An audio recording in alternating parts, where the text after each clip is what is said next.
ঢাকা বিশ্ববিদ্যালয়ের প্রফেসরের বক্তব্য আপনি শুনে তাকে ইসলাম বিদ্বেষী হিসেবে টার্গেট করতেছেন। এই বয়ানটা কিন্তু আপনার বোনেরও, কিন্তু এটা আপনার ভাইয়েরও। আমি আজকে হিম্মত করে আল্লাহর উপর সার করে বলতে চাই, শাহরিয়ার কবিরের চূড়ান্ত পানিশমেন্ট হতে হবে। 2013 সালে আমরা একটা লড়াই করছিলাম, সবাই মনে করছে এই লড়াইটা একটা রাজনৈতিক লড়াই। মঞ্চে আহ্বান করছি শাইখ হারুন রেজাকে। আসসালামু আলাইকুম ওয়া রাহমাতুল্লাহি ওয়া বারাকাতুহু। ইন্নাল হামদালিল্লাহি নাহমাদুহু নাস্তাঈনুহু ওয়া নাস্তাগফিরুহু ওয়া নু'মিনু বিহি ওয়া নাতাওয়াক্কালু আলাইহি ওয়া নাউযু বিল্লাহি মিন শুরুরি আনফুসিনা ওয়া মিন সাইয়্যাতি আমালিনা মান ইয়াহদিহিল্লাহু ফালা মুদিল্লা লাহু ওয়া মান ইউদ্লিলহু ফালা হাদিয়া লাহু ওয়া নাশহাদু আন লা ইলাহা ইল্লাল্লাহু ওয়াহদাহু লা শারীকা লাহু ওয়া নাশহাদু আন্না মুহাম্মাদান আবদুহু ওয়া রাসূলুহু। আম্মা বা'দু ফাআউযু বিল্লাহি মিনাশ শাইতানির রাজীম। বিসমিল্লাহির রহমানির রহিম। ইয়া আইয়ুহাল্লাযীনা আমানুত্তাকুল্লাহা হাক্কা তুকাতিহি ওয়া লা তামুতুন্না ইল্লা ওয়া আনতুম মুসলিমুন। ইয়া আইয়ুহাল্লাযীনা আমানুত্তাকুল্লাহা ওয়া কুলু কাওলান সাদীদা ইউসলিহ লাকুম আ'মালাকুম ওয়া ইয়াগফির লাকুম যুনুবাকুম ওয়া মান ইউতি'ইল্লাহা ওয়া রাসূলাহু ফাকাদ ফাযা ফাওজান 'আযীমা। সুম্মা আম্মা বা'দু ক্বালা আল্লাহু সুবহানাহু ওয়া তাআলা قد بدت البغضاء من أفواههم وما تخفي صدورهم أكبر وقال تعالى لتجدن أشد الناس عداوة للذين آمنوا اليهود والذين أشركوا। প্রিয় উপস্থিতি এবং আজকের আমার বিদ্বান ভাইরা যারা এখানে উপস্থিত হয়েছেন, আলহামদুলিল্লাহ একটি সমৃদ্ধ আয়োজন। আমরা সর্বপ্রথম আল্লাহ পাক সুবহানাহু ওয়া তাআলা শুকরিয়া আদায় করছি, তিনি আমাদেরকে তৌহিদের একটি আধ্যাত্মিক এবং স্মার্ট আয়োজনে সমবেত হওয়ার তৌফিক দিয়েছেন। এবং সাথে সাথে আমি কৃতজ্ঞ আমার ভাই সিয়ান প্রকাশনার সম্মানিত জনাব আহমদ রফিক সাহেব, তিনি 1000 এ পর্যন্ত আমার জানা মতে 3টি সেমিনার আমাদেরকে উপহার দিয়েছেন। এসব সেমিনারের বয়ান এবং নেগেটিভ দেখলে বোঝা যায় যে আগামী বাংলাদেশের বিনির্মাণের সত্যিকার কারিগর কারো হতে পারেন। আগামী বাংলাদেশের বিনির্মাণের জন্য কোনো আর্টিফিশিয়াল কারিগরের কাছে কিছু প্রত্যাশা করে লাভ নেই। আমাদেরকে এমন বয়ান লাগবে যে বয়ানকে ধরে একটা সাস্টেইন বিজয়ের দিকে আমরা যাব। বিগত দিনে যেটা হয়েছে এটা আমরা শঙ্কিত, বরং আমরা ভীত সন্ত্রস্ত যে এটা সত্যিকার একটা টেকসই কোনো বিজয় এই জাতিকে উপহার দিতে পারবে কিনা। বরং অতীতের আলামত, অতীত ইতিহাস আমাদেরকে এই কথাই বলে, এই জাতি বারবার বিজয়ী হয়েছে, এই জাতি বারবার প্রতারিত এবং পরাজিত হয়েছে। ওই জায়গা থেকে আজকে আমরা এখানে বসেছি। আমরা আজকে এখানে একটা সুনির্দিষ্ট বিষয়কে আমরা ইন্ডিকেট করেছি, একটা সুনির্দিষ্ট বিষয় নিয়ে আলোচনা হবে। এই বিষয়টা শুধু সুনির্দিষ্ট নয়, এটা হলো এই সময়ের আলাপ, এটা এই সময়ের ক্রাইসিস অনেক, শুধু ক্রাইসিসও না, এটা এই সময়ের এমন ক্রাইসিস যেটাকে অগ্রাধিকারের ভিত্তিতে যেটাকে চিহ্নিত করা উচিত। ইসলামোফোবিয়া, ইসলাম বিদ্বেষ। যতক্ষণ পর্যন্ত আমরা ইসলাম বিদ্বেষের যথাযথ ক্রিটিক আমরা করব না, যতক্ষণ পর্যন্ত ইসলাম বিদ্বেষের চলমান যে ইসলাম বিদ্বেষের এই স্বরূপ আমরা যতক্ষণ উন্মোচিত করব না, তার কারণগুলো কি সেগুলো আমরা বোঝার চেষ্টা করব না, এবং এর প্রতিকার কীভাবে হতে পারে তার জন্য সুনির্দিষ্ট প্রস্তাব যতক্ষণ পর্যন্ত আমরা আমাদের উপলব্ধিতে হাজির করব না, ততক্ষণ পর্যন্ত আমাদের জাতি বিনির্মাণ, ইসলাম প্রতিষ্ঠার স্বপ্ন অনেক দূরে থেকে যাবে। সময়ের স্বল্পতা আর বিষয়টা যতটা সেমিনারে গতানুগতিক বক্তব্য, তার চেয়ে এটা বেশি বোঝাপড়ার বিষয়। আসলে এটা আবুল হাসান আলী নদভী রহমতুল্লাহ আলাইহির কিছু বই সৌদি আরবে নিষিদ্ধ হয়েছে। সে সমস্ত বইয়ের মধ্যে একটা উল্লেখযোগ্য বই হলো ইলাল ইসলাম মিন জাদিদিন, যে আবার তোমরা ইসলামের দিকে প্রত্যাবর্তন করো।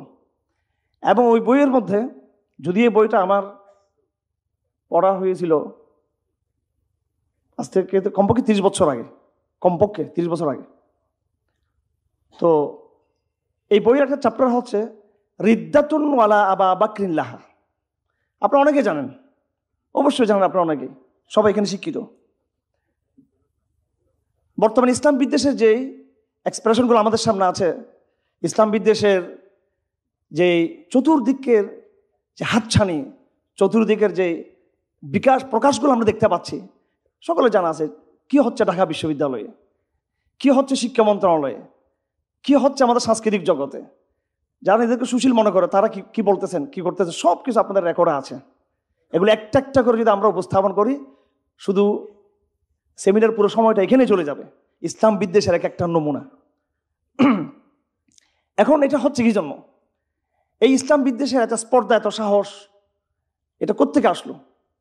এটার জন্য আমাদেরকে শত বৎসরের ইতিহাসে একটু ফিরে যেতে হবে। আমরা অনেক সময় ক্রাইসিসকে রাজনৈতিকভাবে মূল্যায়ন করি। আসলে আমাদের বাংলাদেশের ক্রাইসিসের মূল জায়গা কিন্তু রাজনৈতিক জায়গাটা না। আমাদের ক্রাইসিসের জায়গাটা হচ্ছে একদম সামাজিক জায়গাটা, এবং আরো পিছনে গেলে ইন্ডিভিজুয়াল জায়গাটা। আমাদের ক্রাইসিস জায়গাটাকে যদি আমরা বলতে পারি, তাহলে আমরা এইভাবে বলতে পারি যে রাজনৈতিক জায়গার আগে যে জায়গাটা আমাদের সামাজিক এবং সাংস্কৃতিক জায়গাটা, ওই জায়গা। আপনারা কয়জন লোকের নাম শুনতেছেন যাদের উপর আমরা ইসলাম বিদ্বেষের অভিযোগ দিচ্ছি? এই বর্তমান গভর্নমেন্ট আসার পরেও যে সমস্ত ব্যক্তিদেরকে বিভিন্ন পদে পদায়ন করা হয়েছে, তাদের স্বরূপ আপনাদের সামনে স্পষ্ট হয়েছে বিভিন্ন বিভাগে, শিক্ষা এবং সংস্কৃতি সহ বিভিন্ন জায়গা থেকে। তো আমার বাবা তসলিমা নাসরিন বিরোধী আন্দোলনের সময় একটা কথা বলেছিলেন। তখন আমরা হাটাজারি মাদ্রাসার ছাত্র, 1994 সাল, 94-95 সাল। শাহবাগ বিরোধী আন্দোলনে, হেফাজতের আন্দোলনের সময় আমরা তখন অনেক বয়স্ক, আমরা তখন পরিপক্কতা আমাদের মধ্যে আসছে। তখন আমরা অপরিপক্ক অবস্থায়, একদম ছাত্র অবস্থায় দাওরা পড়ি। তখন ঠিক শাহবাগ বিরোধী যে হেফাজতের জাগরণ, ঠিক সেরকম একটা জাগরণ কিন্তু আমরা যখন দাওরা পড়ি তখন কিন্তু আমরা দেখেছিলাম, এবং তসলিমা নাসরিনকে বিতাড়িত হতে হয়েছিল। তখন স্রোতের বিপরীতে আমার আব্বা বলেছিলেন যে ঘরে ঘরে তসলিমা নাসরিন। যেই ঢাকা বিশ্ববিদ্যালয়ের প্রফেসরের বক্তব্য আপনি শুনে তাকে ইসলাম বিদ্বেষী হিসেবে টার্গেট করতেছেন, এই বয়ানটা কিন্তু আপনার বোনেরও, কিন্তু এটা আপনার ভাইয়েরও, এটা আপনার শিক্ষিত মামার, তার এই মানসিক, সেই যে মানসিকতা থেকে কথা বলতেছে, যে ওয়ার্ড ব্যবহার করতেছে, এই ওয়ার্ডগুলো কিন্তু ঘরোয়া পরিবেশে আপনার চাচাও কিন্তু ব্যবহার করতেছে, কিন্তু সেগুলো সমাজ আসতেছে না। হাজার হাজার নজির আমি দিতে পারবো আপনাদেরকে। প্রতিটা ঘরে ঘরে, প্রতিটা প্রতিষ্ঠানে এইভাবে একটা নাস্তিক্যবাদের একটা চর্চা চলে আসছে অনেক আগে থেকে। এটা রিদ্দাতের সমস্যা। এটা এই জন্য আমি, সময় কম, আমি কিছু নোট করছি এখানে। একেবারে আমার কাছে ইসলাম বিদ্বেষের কারণ, প্রথম কারণ যেটা, আমি কোনো রাজনৈতিক এবং কোনো রিয়েক্টিভ জায়গায় যেতে চাই না আমি। হ্যাঁ, যে আমরা আমাদের বড় বড় সংগঠন আছে, আমি একটা সংগঠনের দায়িত্বে আছি, হেফাজত ইসলামের। আমি একদম ওই জায়গা থেকে আমি বলবো না। আমার নিজের সংগঠন আছে, তার রাজনৈতিক কিছু বয়ান আছে এবং রাজনৈতিক কিছু রিয়েকশন আছে। আমি আজকে এখানে ওই রিয়েকশনের জায়গা থেকে আমি দাঁড়াই নাই। আমি এটার জন্য বাইতুল মোকাররমের গেট আছে, ওখানে দাঁড়াবো। আরো বড় বড় শাপলা চত্বর আছে, এখানে যাবো। ওখানে আমরা যখন যেতে হবে, যেভাবে যেতে হবে, কারণ রাজনৈতিক শক্তি প্রদর্শনের দরকার আছে আমাদের। কিন্তু তার আগে আমাদের সেমিনারের হলে বোঝাপড়ার ব্যাপার স্যাপার আছে, ঠান্ডা মাথায় কথাগুলো বুঝতে হবে। প্রধান কারণ হলো ইসলাম বিদ্বেষের, সেটা হলো গণকারণ, একেবারে গণকারণ, এবং এটা ঐতিহাসিক কারণ, এবং এটা সামাজিক কারণ। আমি কয়েকটা শব্দ বলছি। এটা মূল কারণ, এটা সামাজিক কারণ, এটা ঐতিহাসিক কারণ। সেটা হলো ইসলাম সম্পর্কে মূর্খতা। ইসলাম সম্পর্কে মূর্খতা। এই দেশের যে একাডেমিক অবস্থা, এখানে অনেক আমাদের আলহামদুলিল্লাহ বিদ্বান ভাইরা আছেন, জ্ঞানী ভাইরা আছেন, ওনাদেরকে আমরা অনেক সম্মান করি, ভালোবাসি। ওনারা জেনারেল ইনস্টিটিউশন থেকে উঠে আসছেন। আপনারা নিজেরাই বলেন যে একাডেমিক যে মানদণ্ড, আন্তর্জাতিক যে মানদণ্ড, বাংলাদেশের কোনো জায়গায় সে আন্তর্জাতিক মানে কি বাংলাদেশটা উত্তীর্ণ? আর আপনি মেডিকেল সায়েন্স বলেন, পলিটিক্যাল সায়েন্স বলেন, অর্থনীতি বলেন, একাডেমিক জায়গাগুলো ওনারা আমাদেরকে বলছে মোল্লারা খেত আর অশিক্ষিত, ব্যাকডেটেড। ঠিক আছে, হুজুরা ব্যাকডেটেড, অশিক্ষিত, হুজুরা সমাজ থেকে অপাংতেয়, হ্যাঁ, অথবা কুমমণ্ডক। তো এখানে চুয়েট বুয়েটের আপনার অন্যভাবে নেবেন না কথাটা, সেকুলার ফরম্যাটে যেহেতু রাষ্ট্রটা গঠিত হয়েছে এবং সেকুলারদের হাতেই কিন্তু এটা রয়েছে। তো এখানে আমি এমন কিছু ভাই দেখতে পাচ্ছি যারা একদিকে ইসলামকে ধারণ করে, অন্যদিকে তারা আধুনিক শিক্ষায় শিক্ষিত। বাংলাদেশটা এদের হাতে দিয়ে দিলে 10 বছর পুরো বাংলাদেশ পাল্টে যাবে একবারে। তো এখন যে সেকুলার মোটে বাংলাদেশটা চলতেছে, পাকিস্তান, বাংলাদেশ, জর্দানের যে অবস্থা, এটা একাডেমিক মানদণ্ড তারা উত্তীর্ণ না। আমি এটা বলতে চাচ্ছি, ইসলাম বিদ্বেষের কোনো একাডেমিক মানদণ্ড নাই এদের, ইসলাম বিদ্বেষের কোনো একাডেমিক স্ট্যান্ডার্ড নাই। এটা নিছক মূর্খতা থেকে আসতেছে। আপনি বড় বড় লাইব্রেরিতে যাবেন, ঢাকা বিশ্ববিদ্যালয় বিভিন্ন জায়গায় আপনি যে মেলাগুলোতে যাবেন, সেকুলার বই মেলাগুলোতে যাবেন, কোনো প্রোডাক্টিভ মৌলিক গ্রন্থ আপনি খুঁজে পাবেন না, খুব কম খুঁজে পাবেন। ওখানে পাবেন ভুয়া কবিতা, তারপরে মানহীন নাটকের আর গল্পের বই। আপনি মানসম্মত হাই স্ট্যান্ডার্ড কোয়ালিফাইড এরকম একাডেমিক ইয়ে তবে যদি আপনি পাবেন না। তো যাদের নিজস্ব একাডেমিক জায়গাটাই দুর্বল, যারা পাশ্চাত্যের নিজেদেরকে অনেক বড় যারা অনুসারী মনে করে, যারা এখনো তাদের সমকক্ষতা তারা লাভ করতে পারে নাই, এই একাডেমিশিয়ানরা ইন্ডিয়ার সমকক্ষতা লাভ করতে পারে নাই, ইউরোপ আমেরিকার কি করবে তারা? তো এবার বুঝে নেন, যাদের একাডেমিক ব্যাকগ্রাউন্ড এত দুর্বল, এদের ইসলাম বিদ্বেষের বয়ানটাও আর কত শক্তিশালী হবে। তো এদের প্রতি আহ্বান থাকবে যে এরা যেন পড়াশোনা করে। আমি নাম নিতে চাই না, আমি ইমিডিয়েটলি একজনের কাছে গিয়েছি, আহমদ রফিক ভাই জানেন তো, বলতেছে আল্লাহ গায়েব, আল্লাহ গায়েব। এই যে তুমি কথা বলতেছো, এই তো আল্লাহ কথা বলতেছে, এই খলিফা তুমি, এটা মারফত। তো আমি বললাম যে শেখ হাসিনার উনি আবার ফেসিজম বিরোধী, আবার ফেসিজম বিরোধী অনেক বড় গুরু। তাহলে হাসিনা যেটা মানুষকে মারছিল, আল্লাহ হাসিনার বিদ্যুৎ দিয়ে আল্লাহ মারছিল মানুষগুলোকে, এটাও মারফতি কথা।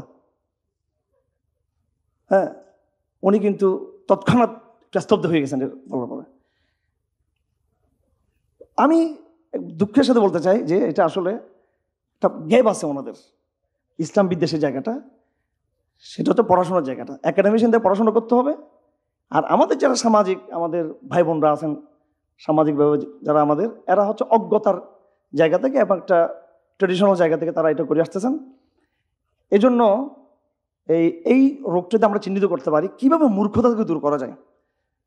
তো সোশ্যাল অ্যাক্টিভিটিস ফোরাম যেটা আছে, আমি মনে করি এটা লাগাতার যদি কর্মসূচিগুলো আমরা দিয়ে থাকি ইনশাআল্লাহ আজিজ, এটা আমি আজকে এটার সাথে আমি একত্র পোষণ করতেছি এবং আপনাদের সকলকে বলবো এই প্ল্যাটফর্ম আপনার কাজ করার জন্য, এবং এখানে আলমুল আমাদের সাথে সমন্বয় থাকবে।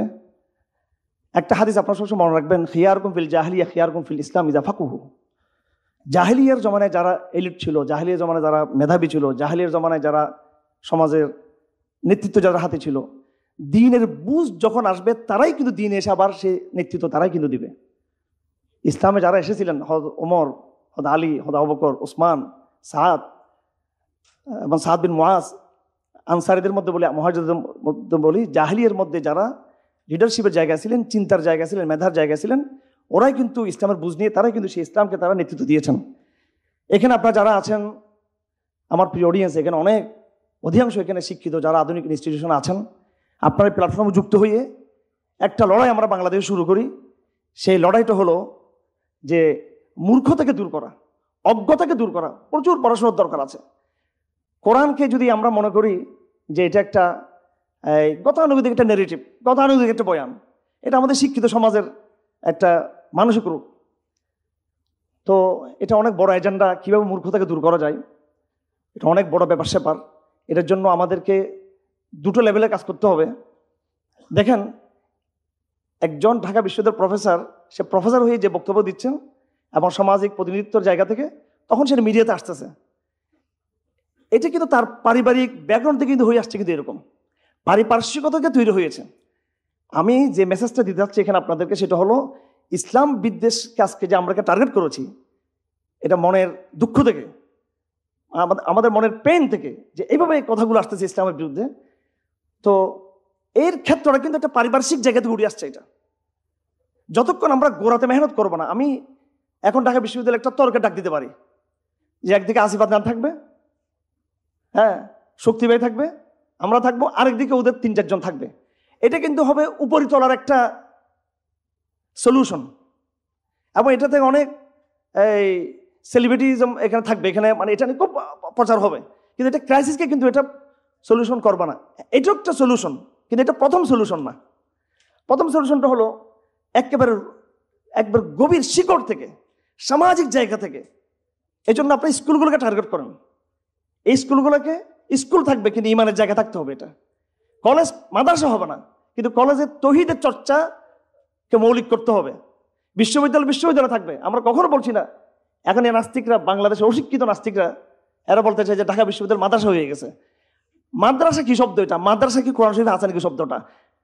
আমরা কোনো মাদ্রাসা প্রতিষ্ঠা করবো না, আমরা ইমানের প্রতিষ্ঠান কায়েম করবো আমরা। হ্যাঁ, অবশ্যই ঢাকা বিশ্ববিদ্যালয়কে ইমানের কেন্দ্রে পরিণত হতে হবে, এবং এটা কেন্দ্র পরিণত করে ছাড়বো আমরা ইনশাল্লাহ আগামী 1 দশকের মধ্যে। আমরা আগামী 1 দশকের চ্যালেঞ্জ সেটা হলো ঢাকা বিশ্ববিদ্যালয়কে এবং অন্য বিশ্ববিদ্যালয়কে মাদ্রাসা বানানোর চ্যালেঞ্জ নয়, অবশ্যই সেটা হচ্ছে ইমানের কেন্দ্রে পরিণত করার চ্যালেঞ্জ। সেটা হতেই হবে, এটা সংখ্যাগরিষ্ঠ মুসলমান দেশে এটাই হবে। তো এগুলো বলে আমাদেরকে আতঙ্ক তৈরি করা হয় যে মাদ্রাসা হয়ে যাবে, হুজুর হয়ে যাবে, মোল্লা হয়ে যাবে। 2 নম্বর বিষয়টা হলো ইসলাম বিদ্বেষের একটা একাডেমিক জায়গাও আছে। আগে যেটা বলছি সেটা তো একাডেমিক জায়গা না, সেটা পারিপার্শ্বিক জায়গা, সামাজিক জায়গা, সাংস্কৃতিক জায়গা, ঐতিহাসিক জায়গা। আর একটা হলো যেটা ইসলাম বিদ্বেষের ক্ষেত্র তৈরি হচ্ছে, সেটা ইস্তেশরাকের মাধ্যমে, ওরিয়েন্টালিজমের মাধ্যমে।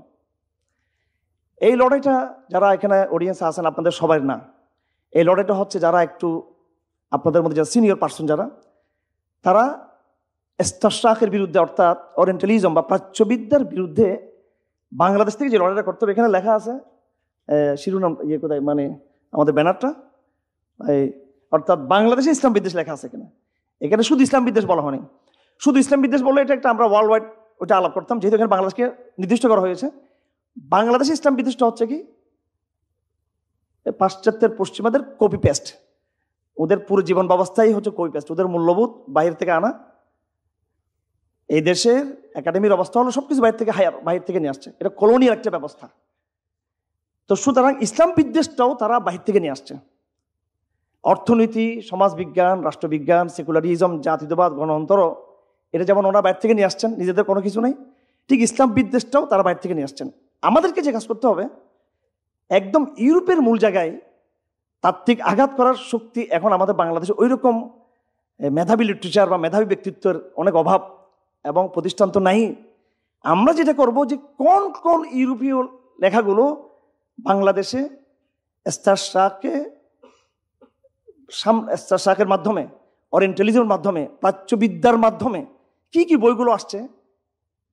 আমার পারিবারিক কারণে আমরা চট্টগ্রাম এবং ঢাকাতে অনেকগুলো শিক্ষিত পরিবারের সাথে যুক্ত। আমি দুইটা পরিচয় দিচ্ছি আমি আপনাদেরকে, জাস্ট বোঝার জন্য কথাটা। যেমন ডক্টর মুরিদ আহমদ খান, উনি চট্টগ্রাম বিশ্ববিদ্যালয়ের ইতিহাসের উনি চেয়ারম্যান ছিলেন, প্রতিষ্ঠাতা চেয়ারম্যান চট্টগ্রাম বিশ্ববিদ্যালয়ের। তো উনি আমাদের খুব ঘনিষ্ঠ আত্মীয়, মারা গেছেন, উনি 100 বছর বয়সে তিনি ইন্তেকাল করছেন।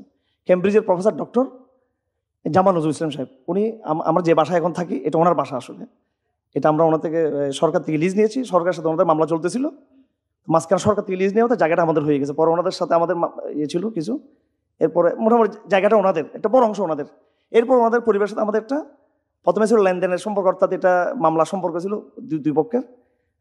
পরে ওনাদের সাথে আমাদের একটা পারিবারিক সম্পর্ক হয়ে গেছে, তাদের সাথে একটা ভালো একটা সম্পর্ক। উনি মারা গেছেন 2013 সালে, ডক্টর প্রফেসর জামাল নজরুল ইসলাম। আমি ওনাকে জিজ্ঞেস করেছিলাম যে স্টিফেন হকিং আপনার, আমি মনে করি ওনার বস মনে করছিলাম। তো উনি বললেন না, উনি আমার বয়সে 2 বছর ছোট। তো দেখেন কত মানে হাই প্রোফাইল ব্যক্তিত্ব, কিন্তু চলে গেছে কাদিনীদের ওখানে। এখন ওনাকে ফিরবো কেমনে? আমি বললাম যে আঙ্কেল ওখানে যাওয়া যাবে না। তুমি বলছো না, সবাইকে উদার হতে হবে, তুমি উদার হবা, মানে আমারও সব নিয়ে যাবে। আমি বললাম তো কীভাবে বোঝাবো, তোকে ভাষায় বুঝাইতে হবে। তো একটা শব্দ বললো, আঙ্কেল এরা হচ্ছে 33 নম্বর দাঁত ইসলামের। 32 দাঁত হইলো ইহুদি খ্রিস্টান হইলো, তাও এটা একটা তাদের ইতিহাস ছিল। কিন্তু এটা কোনো ইয়ে নেই, একটা 6 ফিঙ্গার, এটা 6 নম্বর আঙ্গুল, এটা আপনি ওখানে যাওয়া যাবে না। ওনার এক আত্মীয় ছিল, ওনাকে নিয়ে বুঝাতে বুঝাতে আলহামদুলিল্লাহ আমি সফল হয়েছি। আমি ওনার লাশ নিজের হাত দাফন করেছি। আমি ক্যামব্রিজ বিশ্ববিদ্যালয়ের ডক্টর জামাল সাহেবের লাশ, এরা পড়াশোনা করে, রিয়েলাইজেশন আছে, জ্ঞানী, অহংকার নাই, বিজ্ঞানী। আমাদের ডক্টর ইউসুফ যেহেতু ওনাদের আমেরিকার কিছু পারপাস উনি সার্ভ করেন, সেজন্য উনি নোবেল পুরস্কার পাবেন, এটা স্বাভাবিক। কিন্তু জামাল সাহেব এরকম ছিলেন, হলে উনি অবশ্যই নোবেল পুরস্কার পেতেন, বিজ্ঞান পুরস্কার পেতেন। আমি জিজ্ঞেস করেছিলাম স্টিফেন হকিংকে আপনি নাস্তিক মনে করেন কিনা? তো অনেক চিন্তা করে বলতেছেন যে ওই রকম নাস্তিক না, সে তার মতো করে একটা একাডেমিক নাস্তিক। অর্থাৎ তোমরা বাংলাদেশে যে জাফর ইকবাল মার্কা খ্যাত নাস্তিক না, সে এটা বুঝতে চাইছেন উনি, নামটা নেন নাই, আমি এটা বুঝছি। তো আলহামদুলিল্লাহ আমি যখন দাফন করছি, ওনাকে একজন মুয়াহিদ বানিয়ে, আমি বানাই না, আল্লাহ বানিয়েছেন, আমি দাওয়া দিয়েছি, আমি ওনাকে লাশটা রেখেছি ওনার। তো এত বড় বড় ব্যক্তিদের যদি ইসলাম সম্পর্কে পড়াশোনার যদি অবস্থা হয়, এবার চিন্তা করেন। ডক্টর মনির আহমদ খান সাহেব চলে গেলেন দেওয়ানবাগে, ইনি চলে গেলেন, ওইদিকে ফিরেছে ওনাকে, ইনি গেলেন আবার দেওয়ানবাগে, এবার ওনাকে ই করতে হবে। উনি আবার অনেক প্রচণ্ড মাত্রার বড় জ্ঞানী মানুষ, তো প্রচুর সময় দিয়েছি। আমি যেটা বলতে চাচ্ছি সেটা হলো, এই আমাদের এই হাই প্রোফাইল এডুকেটেড শ্রেণী, এরা মারাত্মকভাবে ওনারা স্ট্রাক দ্বারা প্রভাবিত, ওর ইন্টেলিজেন্স দ্বারা প্রভাবিত। এখন আমি ইউরোপের এই সমস্ত লিটারেচার মোকাবেলা করার জন্য অনেক বড় ব্যবসা লাগবে, এগুলো কিছু বিষয় আছে আমাদের শেখদের বা আমাদের যারা ওস্তাদরা আছেন। বাংলাদেশে আমরা যেটা লড়াই করবো সেটা হলো প্রাচ্যবিদ্যার কোন কোন বইগুলো আমাদের সিলেবাসে আছে, ডাইরেক্টলি এবং ইনডাইরেক্টলি। হয়তো বইটা লেখছে বাংলাদেশের লেখক, কিন্তু সে ওদের ছাপ দিয়ে বইটা তৈরি করেছে। এগুলো একাডেমিক অ্যানালাইসিস আসতে হবে আমাদেরকে, এবং এটাকে চিহ্নিত করতে হবে, এই জায়গাতে আমাদের বাইর করতে হবে। আমার সময় শেষ হয়ে আসছে। আমার ভাইয়েরা, এটা 2 নম্বর কথা বললাম। 3 নম্বর কথাটা হলো, একটু কিছু মনে করবেন না, আমি ফল মানুষ একটু কম বুঝি, সাদা সিধা মানুষ, আমার ব্যাগটা একটু দিতে হবে। এই থানবে আমার ব্যাগটার মধ্যে, এই ব্যাগের মধ্যে যতগুলো বই সবগুলো বই নিয়ে আসতে হবে। এটা বলে আমি শেষ করে দিচ্ছি, আমার সময় শেষ, আমার এই ফ্ল্যাট ধরতে হবে, আমার দিনাজপুর যেতে হবে আজকে। তো 2013 সালে, এবার আমার 3 নম্বর পয়েন্ট, এটা আমার 2013 সালে আমরা একটা লড়াই করছিলাম। সবাই মনে করছে এই লড়াইটা একটা রাজনৈতিক লড়াই। আমার ভাইরা, এটা কিন্তু আসলে রাজনৈতিক লড়াই ছিল না, এটা ছিল এটা ছিল আসলে একটা আকীদার লড়াই ছিল। কিন্তু আমরা মানুষকে বুঝতে পারি না, এবং হেফাজত এটা মানুষকে বুঝতে পারে নাই। আর হাসিনাও মনে করছে তার গদির টানার জন্য মনে আমরা এটা করছি। আসলে এটা একটা আকীদার সংগ্রাম ছিল। আমরা একটা মূল জায়গায় হাত দিতে চেয়েছিলাম যে এই জাতি মোরতাদ হয়ে যাচ্ছে। এখানে মাঝখানে একটা কথা বলি, ইসলাম বিদ্বেষকে 2 ভাগে ভাগ করবেন। কিছু সচেতন ইসলাম বিদ্বেষী, এদের কোনো ক্ষমা নাই। আমি আজকে হিম্মত করে আল্লাহর উপর সার করে বলতে চাই, শাহরিয়ার কবিরের চূড়ান্ত পানিশমেন্ট হতে হবে। এই লড়াইটা আপনারা কিন্তু আমাদের সাথে থাকবেন, আমাদেরকে ছেড়ে যাবেন না। আমি ইসলামের বিপক্ষে কিছু লিখি নাই, ইসলামের 12টা বাজায় বলতে আমি ইসলামের বিপক্ষে কিছু লিখি নাই। শুধু এরকম এসি রুমে এসে বসে শুধু দিনের কাজ হবে না, রাজপথে নেমে শাহরিয়ার কবিরের চূড়ান্ত শাস্তি না হওয়া পর্যন্ত।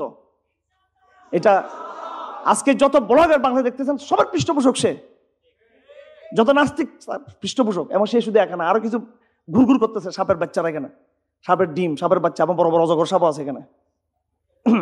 এদের কিছু হচ্ছে না। এদের আমরা বলছি রাষ্ট্রকে বলতে চাই, রাষ্ট্রের প্রচলিত আইনের সাথে যদি আমাদের একটা এই সুলহ হুদায়বিয়া টাইপের একটা অবস্থা আমাদের আছে, সেজন্য আমরা আইন হাতে নিচ্ছি না। কিন্তু শর্টকাটে অনেক বড় কথা বলে ফেলছি এখানে, আমরা আইন হাতে নিচ্ছি না। প্রচলিত আইনের ভিতরেই তাদের পানিশমেন্টের ব্যবস্থা আছে, এবং সেই পানিশমেন্ট তাদের আসতে হবে অবশ্যই। ছোট্ট ছোট বাচ্চাদেরকে ফেসবুকে তৌহিদের পক্ষে স্ট্যাটাসের জন্য সন্ত্রাস দমন আইন করে, মামলা করে হাজার হাজার যুবককে আপনার ভিকটিম বানিয়েছেন আপনারা। আর ইসলামের বিরুদ্ধে এত বড় বড় অজগরগুলো, এদের কিছুই হবে না, সেটা হতে পারবে না, সেটা হতে দেব না আমরা সেটা। এই জন্য আমাদের নতুন সংগ্রাম শুরু হবে। ইসলাম বিদ্বেষের বাংলাদেশে কোনো ঠাঁই হবে না, বাংলাদেশে হতে দেব না আমরা। রাজপথ কেউ ছাড়বেন না, আপনারা সবাই সচেতন থাকবেন, সবাই পাহারা দেবেন ইসলামের জন্য। তো একাডেমিক আলাপের পাশাপাশি 2013 সালে আমরা যেটা করেছিলাম 3 নম্বর, সেটা ছিল যে আমরা আকীদার মেসেজ দিতে চেয়েছিলাম। সেটা সরকার যখন গ্রহণ করতেছিল না, আমাকে দুর্বল ভাবতেছে, তখন আমরা একটা পলিটিক্যাল শক্তি হিসেবে আমরা সামনে এসে আমরা আবির্ভূত হয়েছি যে না, আমাদের শক্তি শাহবাগিজম হচ্ছে আমাদের শক্তির অনেক বেশি, আমাদের শক্তিটা। তো সেই সময় আমি এই বইটা তৈরি করেছিলাম, এই ইসলাম বিদ্বেষী নাস্তিকবাদের ব্লু প্রিন্ট। এখানে জাস্ট ওদের যে স্ক্রিনশটগুলো বিভিন্ন এগুলো দেশি বিদেশি বিভিন্ন চক্রান্তের এগুলো আমি এখানে তুলে ধরছি।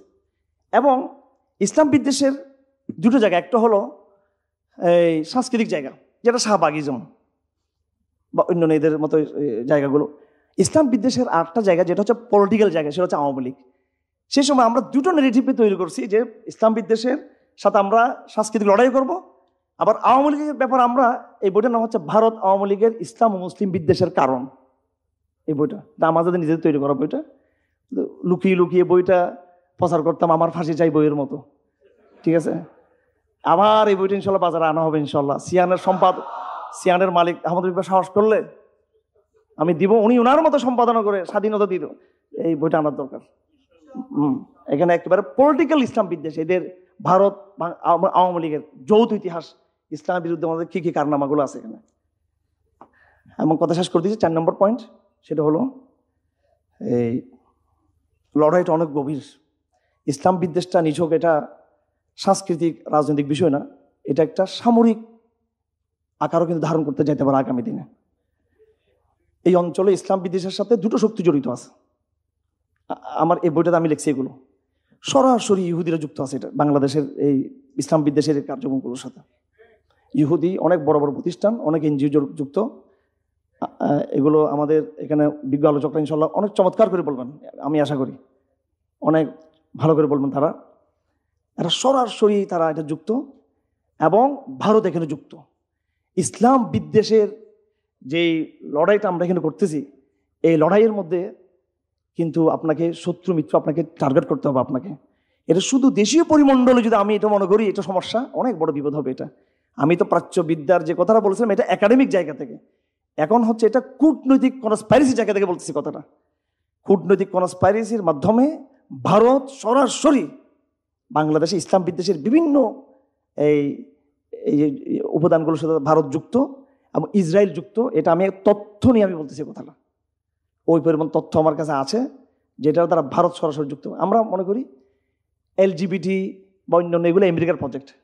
আসলে এখানে একটু আমাদের একটা অবজারভেশন আছে, এগুলো আমেরিকার সরাসরি প্রজেক্ট আমার মনে হয় না। এগুলো হলো আমেরিকার একটা ডিপ স্টেট আছে, অর্থাৎ ডিপ স্টেট আপনারা অনেকে বুঝতেছেন, এটা একটা দেশের ভিতর একটা দেশ, যেমন ধর গোয়েন্দা সংস্থা বা থিঙ্ক ট্যাঙ্ক। এই এজেন্ডাগুলো হলো মূলত আমেরিকাকে চালায় কিন্তু এরা। এই জন্য বড় বড় বিভিন্ন বিষয়গুলোর আলোচনা এখানে হয়েছিল, যেগুলো কারা মুসলমানদের কাজ, ইহুদিদের কাজ, এদেরকে চালাচ্ছে একটা অপশক্তি। বাংলাদেশে এই সমস্ত এই যে ব্রাক ট্রাক যত কিছু বলেন, এগুলো শুধু আমেরিকা যুক্ত তা না, এটা ভুল হবে। আমেরিকা যুক্ত, আমেরিকার স্টেট ডিপার্টমেন্ট একটা নিরীহ একটা প্রতিষ্ঠান, আমেরিকার যে কি বলে এটা হোয়াইট হাউস একটা নিরীহ প্রতিষ্ঠান। এদেরকে চালাচ্ছে কিন্তু ইহুদিবাদীরা চালাচ্ছে এদেরকে। আমি 2007 সালে কাতার গিয়েছিলাম। কাতার হচ্ছে র্যান্ড কর্পোরেশনের হেডকোয়ার্টার মুসলিম বিশ্বে, এখন অনেক বড় বড় সাংবাদিক আমার পরিচয় আছে এখনো। তো ওখানে আমি বাজার ঘাটতে হাঁটতে একটা বই পেলাম আরবিতে, বইটা আমি নিয়ে আসছি। ওই বছরের র্যান্ড কর্পোরেশন তাদের মডার্ন ইসলামপন্থা তারা ম্যানিফেস্টো ঘোষণা করছিল, এবং সেটা আমি বাংলা করে 2007 সালে, 17 সাল না 2007 সালে আমি এটা অনুবাদ করে আমি আমার একটা পত্রিকা আমি দিয়ে ফেলছিলাম। কিন্তু তখন পাঠক ছিল কম, এরকম জাগরণ বাংলাদেশে তখন ছিল না। আমরা ইনশাআল্লাহ ইসলাম বিদ্বেষ যে চক্র, এই চক্রের বিরুদ্ধে আমরা এখন লড়াই সফলভাবে করতে পারবো, যেহেতু আমাদের অডিয়েন্স তৈরি হয়েছে আলহামদুলিল্লাহ, আমাদের কাফেলা তৈরি হয়েছে আলহামদুলিল্লাহ, সব জায়গায় আমাদের সমস্ত বিশ্ববিদ্যালয়ে সব জায়গায়। এই লড়াইটা অনেক সহজ আমার ভাইরা। এই মুহূর্তে আপনি যদি শুয়ে পড়েন তাহলে হেরে যাবেন আপনি, কিন্তু এটা বহু বছর মাসুল দিতে হবে আপনাকে। আরও কিছু কথা ছিল, আমার একদম সময় নেই, আমি যতটুকু পারছি খুব এই হৃদয় থেকে কথাগুলো বলছি। এই ফাইটটা ইনশাল্লাহ আমাদের ভাইয়েরা একাডেমিকভাবে একটু জমাবেন। এই ফাইট একে যুগপথ আমাদেরকে বুদ্ধিভিত্তিক রাজনৈতিকভাবে আমাদেরকে এই লড়াইয়ে সবাইকে সম্পৃক্ত হতে হবে। আল্লাহ পাক সুবহানাহু ওয়া তাআলা সবাইকে তৌফিক দান করুন। ওমা আলাইনাল বালাগ। আসসালামু আলাইকুম ওয়া রাহমাতুল্লাহি তাআলা ওয়া বারাকাতুহু।